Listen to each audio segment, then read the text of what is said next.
Hey everybody, it's me, Jill, and welcome to Jill Informed. This is the recap of The Real Housewives of Salt Lake City, Season 4, Episode 4, Don't Be a Drag. We are still at the Trixie Motel in Palm Springs. I think this is day 2 of the trip, and all the ladies get a text from Meredith. Well, almost all the ladies. Sorry, Angie.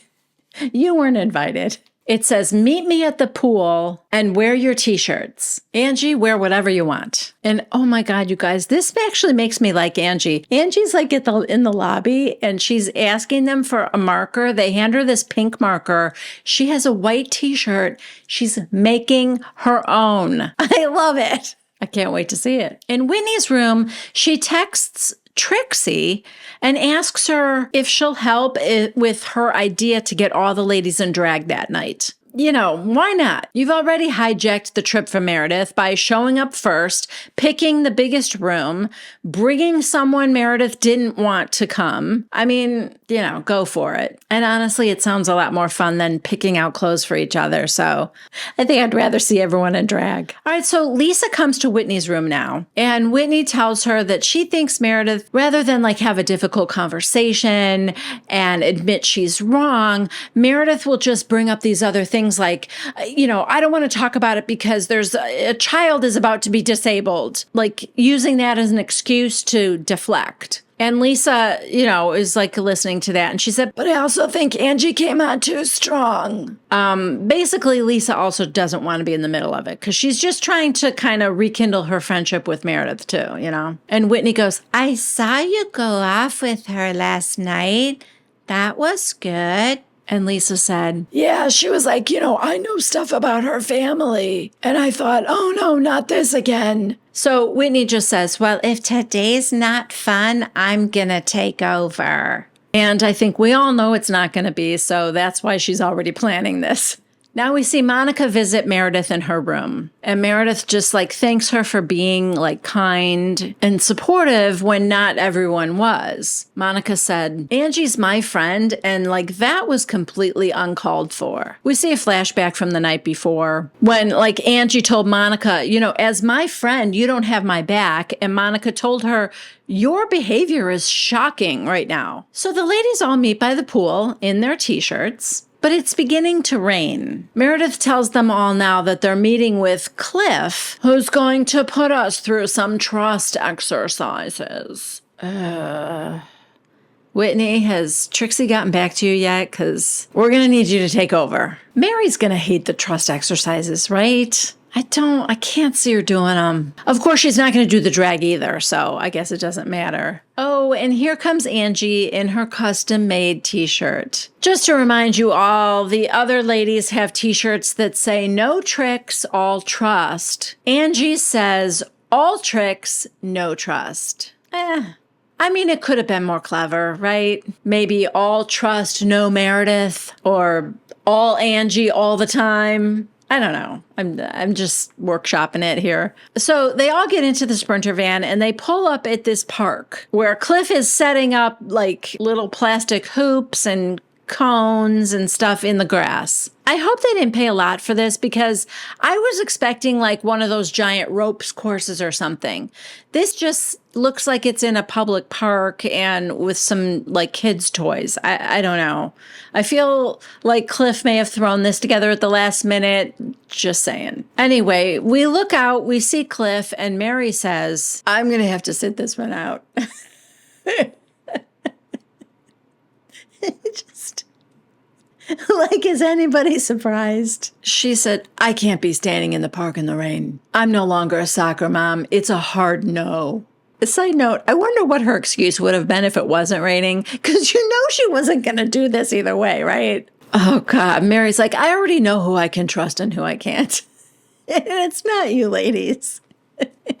So Meredith, and I know Meredith had to have known, she just says, okay. Oh, God. Has Cliff been watching Real Housewives? The first game is we're going to hold this thing with 3 balls on it, red, yellow, and green, just like a traffic light. And he hands it to Lisa and he said, Lisa, you do red. What is something that the group needs to stop doing? So she says, stop talking about people's personal businesses. Guess they all agree.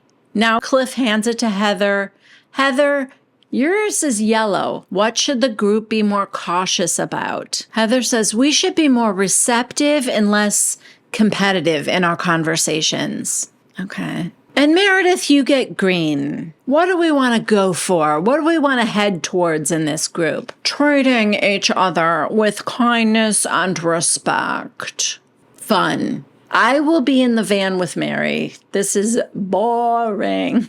Next, they have to go through a minefield in pairs. One is blindfolded and the other is going to talk them through the minefield, and they're supposed to not touch anything, right? This is why I hope Cliff hasn't been paid a lot. I think he's a little lazy. This game is just Cliff throwing a bunch of colorful hoops and colorful balls, like plastic balls from a ball pit, just randomly in this area of the park. And they're supposed to step through the hoops and not step on any of the balls, I guess. Anyway, Heather is paired with Angie K, Whitney and Meredith, and Lisa and Monica. In the van, a producer is ordering Mary an oat milk latte with a double shot. I need the double shot. Yeah, she's getting her Starbucks delivered. Mary wonders aloud why Meredith didn't take them somewhere more luxurious. Okay, Heather and Angie are actually really having fun and enjoying each other. Whitney and Meredith get through the minefield first. Cliff asks the ladies what they think the exercise has taught them. And I can tell you right now, it taught me that I should wait in the van with Mary and get Starbucks rather than stand in the rain and play dumb game. Anyway, Angie, of course, the other hijacker of this trip, immediately says, I wondered if I would be able to have fun with Heather again. And we really did. In Meredith's confessional, she said, of course the crasher would get the most out of this exercise. I'm glad she got her money's worth on this free trip. She really did. I honestly think Angie's probably having the most fun. So they get back to the van and they tell Mary that they missed her. Meredith says, I wish you would have done it because it was about building trust and being there for one another. And I think it would have been a positive experience. Mary, did I not explain to you why I wasn't going to do it? And Lisa goes, well, yeah, but that's one thing. Mary, don't interrupt. This is not between you and me. So did I hurt you at all? Lisa, no. And Mary goes, I'm not talking to you. Do you have a mute button? Oh, God. Lisa, no, I'm on play all the time. So now Lisa says to Mary, just to clarify, this was not the group that you were ready to do those trust exercises with. And Mary said, no, not everyone. Whitney, but the point is, we missed you, Mary. We wanted you there. Mary, oh, okay, I get the point. Move on. She's so rude. Mary hates everyone. Okay, so now it's time for an awkward lunch back at the motel. And Heather asks Meredith, so what's on the agenda now? Meredith starts to say that she doesn't know. And Whitney goes, I'm taking over now. We're going to have some fun tonight. And Trixie's coming back to hang with us. And everyone's like, oh, yay. Well, not everyone. Meredith is not happy. Not about Trixie, but just that Whitney's taking over. So now Whitney said, so I need all of you to go back to your rooms and put on your white robes and take off all your makeup and meet back here in 30 minutes. Lisa, wait, what? This, by the way, is the same reaction she had when she learned that she couldn't wear her own clothes to dinner. She had to wear what Meredith picked out for her. You know, it was like, wait, I can't wear my own clothes. So now she has to come back with all her makeup off. And Whitney said, we're having a drag-inspired competition. Trixie will be the judge of the best makeup look. Monica seems totally down for it. Heather's on board. Angie's also not thrilled to take her makeup off, but she's game. And Lisa says, no, I flew glam in. Yeah,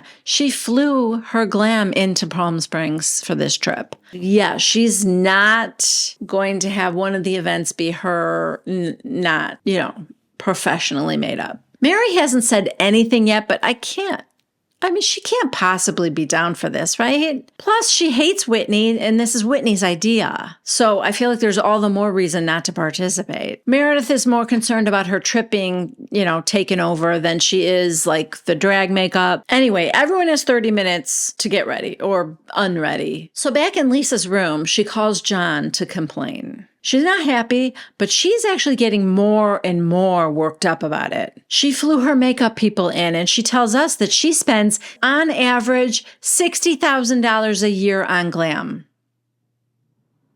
I mean, she could skip it for 1 year and buy herself another ring. That amount sounds very familiar to me. Oh, wow. Okay, Lisa has her makeup done professionally every day. Every day. It's not just for trips or when I'm going out. It's for when I go to the grocery store. Wow. This is starting to feel like some real deep-seated insecurity, right? Look, all the ladies are going to be looking silly and clownish. They're doing their makeup themselves, and they're trying to make it look drag. So it's not going to be beautiful. It's going to be silly and fun, but it bothers her so much to, not look pretty for an hour or two. I don't know. That makes me sad, actually. So now production is headed to Lisa's room, and she's like, I'm over it. Meanwhile, we check in and everyone else is removing their makeup, even Mary. And Trixie's there ordering cocktails for the ladies. Back to Lisa, she tells her producers that she's paying Morgan $2,500 for being there, plus her flights. So, I'm not doing this. It's not about looking ugly. I don't care about that. I just don't want anyone else doing my face. What else would it be about if you didn't care about looking ugly? In Monica's confessional, she goes, I can hear Lisa losing her in her room. Apparently these walls are very thin because somebody else said something like they could hear a whole conversation in the next room. Anyway, Monica goes, I'm looking at Lisa now like Veruca Salt from Charlie and the Chocolate Factory. I want the world, Daddy.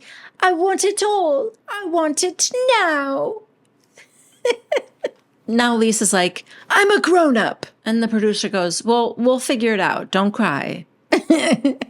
Yeah, grown up. Don't cry. Whitney must have also heard all this because now Whitney goes to where Trixie is and she tells her, Lisa's crying. And Trixie's like, oh my God, it's just makeup. Makeup is supposed to be fun. There's no crying in makeup. So it ends up that Lisa says she will participate, but Morgan is going to be on standby. So Heather, Monica, Whitney, and Angie have all started, I think they're all in the same room doing their makeup together. And Trixie's passing out wigs. In Meredith's room, she and Mary are in there doing their makeup. And she's like, wigs? And they're like, wow, how much did that weigh? And Trixie goes, 45 pounds. So Meredith goes, I think we'll pass on the 45-pound wigs. So Trixie leaves. Now it's time for the competition to begin. Oh, God. And we have drag names for everyone. First, Whitney comes out, and she's Little Girl.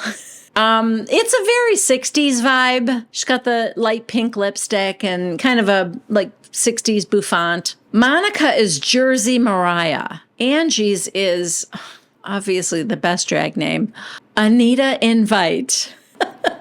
So perfect. Heather is Dolly's Pride. She's got a whole Dolly Parton kind of look. Side note, the makeup isn't really drag enough for me personally. I mean, you got to give them an A for effort. And maybe it's just because, they don't know how to do it because the ladies were doing the makeup themselves. But it really just looks like they put on a ton of makeup. Like real heavy makeup and bright colored eyeshadow. I don't know, maybe it's because I used to watch Drag Race so much. I just feel like there's a lot more to make it drag rather than just a lady wearing heavy makeup, In any case, it's fun. They're having fun. That's all that matters. I just wish at least one of them would have glued down their eyebrows and painted them on like 3 inches higher.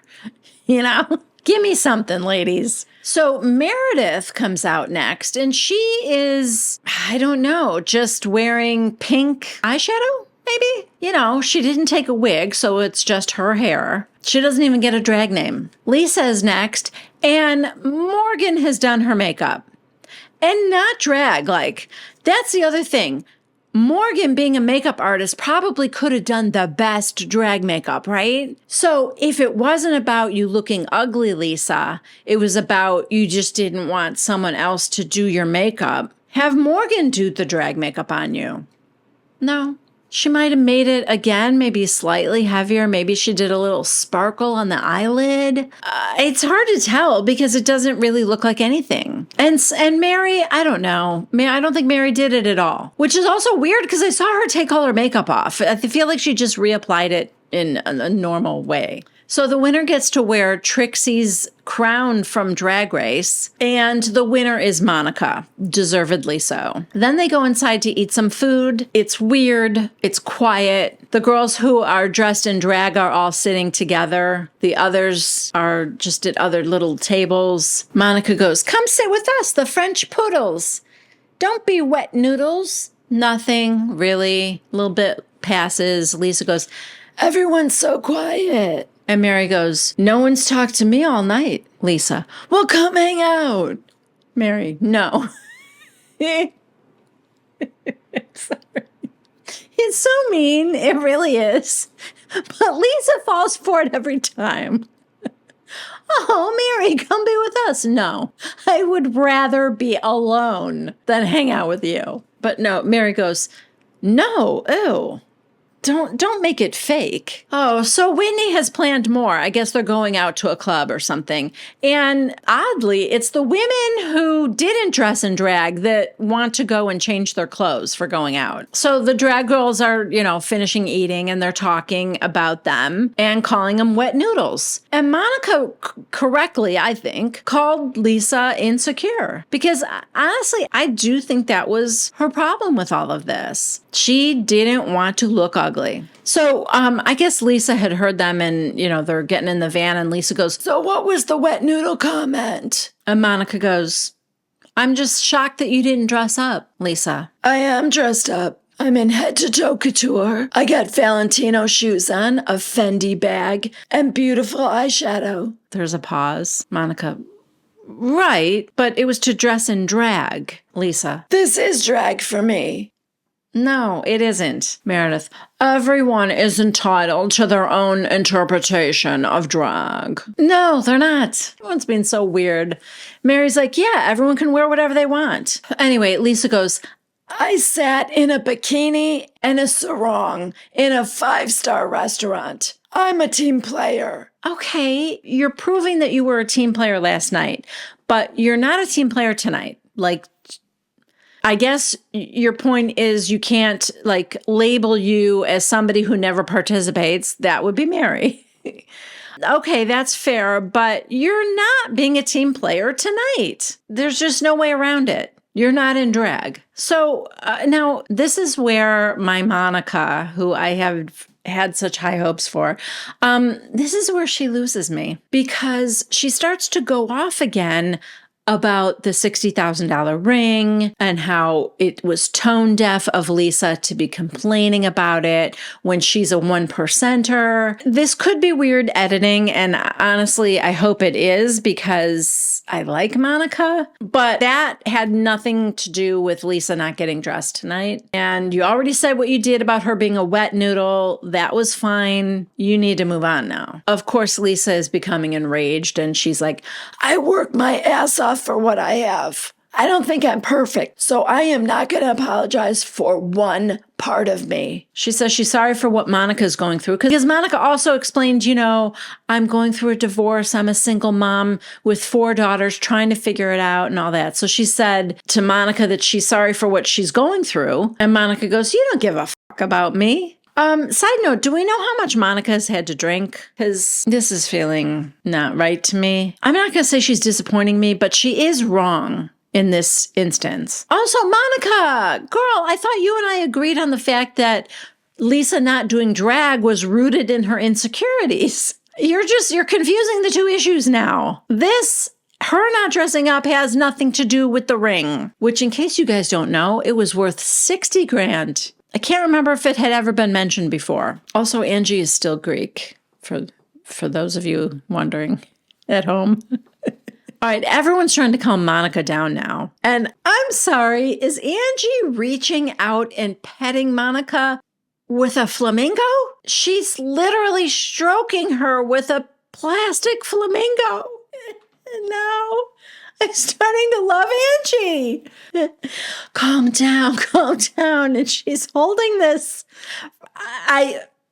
Look, I don't know why it's even on her lap, but I know Meredith knows what I'm talking about because in this picture, she's staring right at it. Meredith is like, what the hell? All right, so they get to wherever they're going, some bar. And as they're getting out of the van, Mary says to Meredith, signal me if you think I should come in. Otherwise, she will once again just stay in the van. Mary, why didn't you just stay back at the hotel? Right? So Meredith says, I think you should just come in. And if you don't like it, we can leave. Nope. Mary doesn't want to chance it. So she just stays behind and asks the driver to take her to McDonald's. Yeah. Is Mary here this season just for the fast food? Is that what's happening? Because you know what I say? Take her home, driver. I mean, all the way home. I don't need this Mary who doesn't participate in anything. I want to see Mary. I love Mary. I think Mary's hilarious. But if she's not going to talk to or interact with anybody, even on a girls' trip when you're pretty much forced to interact with people, what's the point of bringing her back? Like, if anything's disappointing me, that's what's disappointing me. All right, so at the bar, Monica and Lisa continue their argument over who's materialistic, who isn't. And Whitney talks to Meredith about her not participating in the drag show. Now, I have mixed feelings about this because on the one hand, Whitney hijacked Meredith's trip, right? I don't think that was cool at all. And for her to even plan an event for them to do during the trip, I think she crossed a line. I don't like it. On the other hand, Meredith said, I don't know, when Heather asked her what's on the agenda. So it sounds like she didn't have anything planned for the evening. And given that, I feel like Meredith could have been a good sport. Like once she knew this was happening, go along with it, dress up, take a wig from Trixie, let loose a little. I think she would have had fun, actually. Instead, she says, well, everyone's different, and I don't have to mimic you. That's true. That's my job. I have to mimic both of you. Okay, now Meredith has another excuse. She says, I did the best I could with the makeup, but I've been suffering with a headache for 2 days, and I just was not able to put on a 30-pound wig. Okay, first of all, and Trixie was exaggerating. It's not 45 pounds or even 30 pounds. But that's fine if she didn't want to put the wig on. If she had done everything else or even done something to her hair, like put her hair up, she could have at least done that. Oh, maybe not. I mean, I know headaches can be really bad. Sometimes even having your hair like in a ponytail can hurt a headache. Okay, you could have at least done more with the makeup. How about that? And dressed up. Taken some of the clothes. I don't know where the other ladies got the clothes from, but you could have done something like that. Whatever she wore, was she like a dominatrix or something? Then do like a dramatic eye or something to go along with, like a dark red lip, a dramatic eye, something to go along with like being a dominatrix, because I feel like she was all in black patent leather and like, I don't know, silver zippers and stuff like that. Whatever. Whitney now says to her, oh, so it's someone's sister-in-law's grandson's 3-year-old. It's a headache. And it's this or that. What's it really about, Meredith? Meredith, just shocked that you would mention the 3-year-old. Don't go there. Oh, was that a crack of thunder? I mean, it's been raining all day in Palm Springs, but still, that was a well-timed crack of thunder. Yeah, she's like, don't go there. Whitney, I am going there. You're a monster. I'm not a monster. Get out of my face. You are disgusting. You take a sick child and weaponize it against me. Don't you dare.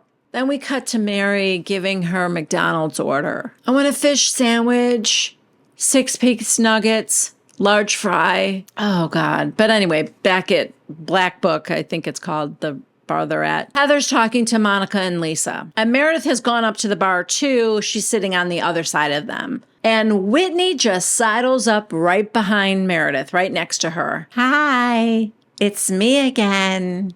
Oh, God. She is a monster. That's kind of evil. Meredith, I'm not interested. And Whitney goes, you did this last night too, Meredith. You deflect and you don't want to talk about the real issue. Meredith, last night I had an animal like a pit bull attacking me all night. Angie K. Did I hear you call me a pit bull, Meredith? So she turns away. Angie just keeping after her like, like a pit bull. She will not leave her a moment's peace. Whitney leaves. Angie tells Meredith, you look like a trampoline with eyes. This ends with everybody yelling at everybody else. Jen Shaw gets brought up, and they all head back to the Spurner van. They open the door and see Mary, and they're like, I thought you went home, Mary. No, I went to McDonald's. And that is where we end this episode. Oh, God. Well, I mean, they can't all be winners, right? Last week was amazing. This one, not as good as it should have been. I think the drag show could have been a lot of fun with maybe real girlfriends who didn't hate each other, but I don't know. I also wonder if there wasn't sort of an element of it feeling forced. I do know that Bravo loves a good fight in costume, and this would have been perfect for that. When each woman is looking ridiculous, to be having like a serious fight. It didn't work out that way. So, it's episodes like this that make me think, hey, it really isn't scripted. Because things don't always happen the way, you think they should. But anyway, we're probably going to be back in Salt Lake City next week, I would assume. Because I think this was the last day of the trip. So, we have a lot more to look forward to, you guys, and I hope you guys are here for it. If you liked this episode, please give it a thumbs up. If you haven't yet subscribed to my channel, please consider doing so. And if you click on the bell icon, you'll be notified every time I post something new. If you are an Amazon shopper and go through one of my links in the description box below, I will get a small percentage of any of your purchases. So I would appreciate that. All right, that's it. I love you guys, and I'll see you next week. Bye.